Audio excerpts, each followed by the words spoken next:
Speranca TV paraqet.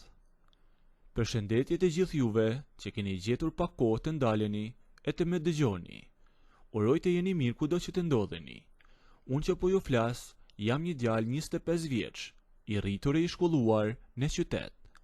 Jeta ime ka qenë gjithmonë mes zhurmës, kafeneve dhe asaj lëvizjes së përditshme që të merr frymen. Por ajo që dua t'ju tregoj sot nuk ka të bëjë fare me qytetin, ka të bëjë me fshatin, me një verë të nxehtë dhe me një zjarr të fshehur që desh me dogji me të vërtet. Gjithçka filloi kur vendosa të shkoj tek halla ime në fshat për të kaluar disa javë pushime. Kisha nevojë të shkëputesha pak nga stresi. Hallën e kam pasur gjithmonë pikë të dobët. Ishte një grua mirë e heshtur, por vitet kishin bërë të veten. Ishte plakur shumë. Rinte tërë ditën e ulur në një karrige afër dritares, dhe të them të drejtën, dëgjimi i kishte rënë fare.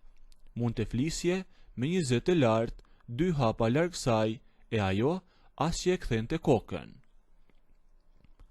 Halla jetonte me djalin e saj, pra djalin e hallës sim, dhe nusen e tij. Djali i hallës ishte një burr punëtor i pashoq, nga ata që nuk dinte ankohen kurrë. Merrej me buqësi, me traktor, me tokat. Sa zbarte drita, i hipte traktorit e shkonte në ar, dhe nuk kthehej derisa dielli binte prapa maleve e bëhej errësirë. Shtëpia i mbetej në dorë nusës së tij. Këtu fillon e merr një rrjedh tjetër kjo historia ime. Nusja e djalit të hallës ishte 35 vjeçe, 10 vjet më e madhe se unë, por po ta shihje nuk ja jepje kur atë mosh. Ishte një grua e mbajtur e pashme, me një trup që dukej sikur ishte gdhendur, e me një palë sy të zënj që kur të shikonte, të dukej sikur të lexonte mendimet. Unë isha 25 vjeç, në kulmin tim, dhe sado që i thosha vetes, mbaj mendje në vend se e ke nusën e djalit të hallës, syt më mbeteshin përsëri tek ajo. Ditët e para ishin si të ftohta, mirëmëngjes, si fjetët, a doni kafe e muhabet shtëpie. Por fshati e ka atë të keqe ose të mirë, varet si e merr. Dita është shumë e gjatë dhe shtëpia bie në një qetësi që të lë të dëgjosh edhe rrahjet e zemrës. Djali i hallës ikte në punë qysh në 5 të mëngjesit. Halla ulej tek dritarja saj, merrte shtizat dhe thurte diçka, e humbur në botën e vet, pa dëgjuar zhurmat e kësaj bote. E kështu, unë dhe ajo mbeteshim vetëm në atë shtëpi të madhe nga mëngjesi në darkë. Unë rria në obor dhe shikoja fshehurazi kur ajo dilte për të ndëruar rrobat apo për të fshirë shkallët. Punën e saj e donte që të lëvizte shumë.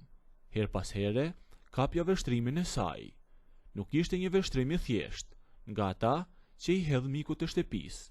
Ishte një shikim që zgjaste pak më shumë se ç'duhej, një buzëqeshje e lehtë në cep të buzës që të bënte të pyesje veten, apo me bëjnë syt mua, apo kjo vërtet po me hedh ca sinjale. Një ditë po rinim në kuzhinë. Ajo po përgatiste dreken, unë isha ulur tek tavolina. Halla ishte në dhomën tjetër dhe kishte një heshtje të thellë.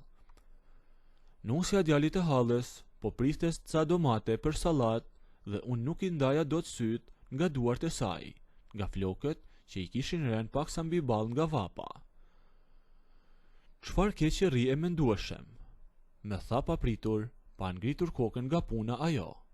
Hiç i thash, po mendoja sa çuditshme është jeta. Unë në qytet rri mes qindra njerëzve e ndihem vetem, ndërsa këtu rri me ju, kryesisht me ty dhe me duket dita e plot. Ajo la domaten mbi tavolinë e u kthyen nga unë. Unë mbështet pas banakut dhe me shikoj drejtën e sy. E po qyteti i ka këto gjëra, tha ajo me një zë pak më të ulët, por edhe ne këtu në fshat, mos mendo se e kemi fush me lule.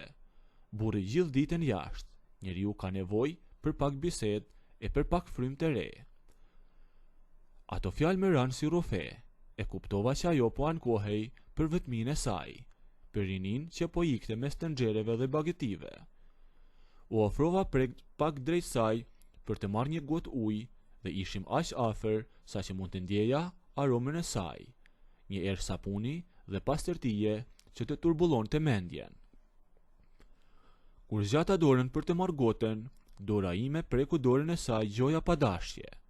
Asnjëri nuk e tërhoqi dorën me një herë. Ndenjem ashtu për 2-3 sekonda që mu duken si një orë tërë. Me rrihte e zemra si zemra e një lepuri. Pastaj ajo u kthye shpejt nga furra, kin se po i digje gjella, por i pash që faqet i moren flak. Ditët që pasuan ishin një loj nervash, një loj macja me mion. E dinim të dy çfarë kishim në mendje, e dinim çfarë rrezikonim, para jo tërheqje ishte më e fortë se arsyeja. Ajo që me bënte akoma më tunduese ishte liria plot që kishim. Halla ishte aty truperisht, por si mos të ishte, ajo nuk dëgjonte asnjë hap e asnjë përshpëritje. Kjo gjë na jepte guximin të bënim gjërat e vogla, të bënim një bosjeshje të tepruar, një qëndrim tepër afër kur kalonim në korridorin e ngushtë, bënim biseda me zë të ulët që nuk kishin asnjë kuptim, por që sy tregonin tjetër gjë. Mbaj mend një pasdite nga ato pasditet e gushtit kur miza nuk lëviz nga vapa. Djali i hallës kishte lajmëruar se do të vonohej atë natë, sepse kishte për të lëruar një ar larg fshatit. Dielli po përëndonte dhe hija kishte mbuluar oborrin. Ajo mori një kove të madhe dhe më tha se do të shkonte tek ahuri i baktive në fund të oborrit. Do të shkoj t'i hedh barin dhe për t'i vënë ujin. Atë vite të ndihmoj, i thash me gjysmë zëri. Ajo u kthye me pa dhe tha vetëm, po deshe. Kur e tha atë po deshe, e kuptova që kjo nuk kishte të bënte me bagetit. Zemra po me dilte nga vendi, unë ngrita dhe i shkova nga pas. Ahuri ishte i madh, i ndërtuar me gure dhe derrasa, dhe brenda ishte pothuajse e rësirë. Drita hynte vetëm nga disa të çarat e çatis. Era e barit e thatë dhe freskia ati vendi të jepnin një ndjesi të çuditshme izolimi. Jashtë ishte bota dhe fshati e halla, ndërsa brenda ishim vetëm unë dhe ajo. Ajo po mbushte grazhdin me bar, unë rrija tek dera dhe e shikoja. Silueta e saj në atë gjysmë errësire ishte diçka që nuk do të harroj kurrë. E rënd kjo punë për një grua, i thash sa për të prishur heshtjen. Ajo lëshoi sfurkun, fshiu djersën nga balli me kurrizin e dorës dhe u kthye nga unë. Frymarrja e saj ishte disi e shpejtuar. E rënd tha, por me çfarë të mbushësh ditën këtu?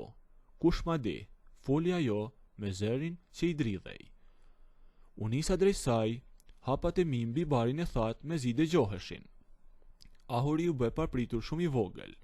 Arrita përballë saj, ishim aq afër sa mund të ndëgjoja frymarrjen e saj. Ajo e uli kokën, nuk po më shikonte dot në sy, por as nuk bëri as një hap mbrapa për t'u larguar. E di që nuk duhet të rrim kaq afër, përshpëriti ajo, e megjithatë, trupi i saj rrinte si i gozhduar aty në vend, e madje e bëri edhe një hap drejt meje. Unë isha 25 vjeç, por në atë moment po ndjeja një përgjegjësi sikur të isha 50. E dija që ndoshta po bëja një gabim të madh. Ishte nusja djalit të hallës dhe thosha, çfarë po bëj këtu? Por një zë tjetër me i fort më shtynte drejt saj. Kjo diferencë 10 vjeçare moshe që kishim, fakti që ajo ishte një grua e pjekur që po alinte veten në dorën time me bënte të humbisja çdo logjik. Zgjata dorën dhe i kapa lehtë mjekrën, duke ja ngritur fytyrën lart. Kur sytë tanë u takuan, pash në sytë e saj një frikë, por edhe një dëshirë të çmendur që e kishte mbajtur të ndrydhur kush e di sa kohë. E di që s'duhet, i thash. Por, nëse doni të ndëgjoni historinë deri në fund, bëjini videon like, a nëse nuk doni, abonohuni ose bëjini subscribe.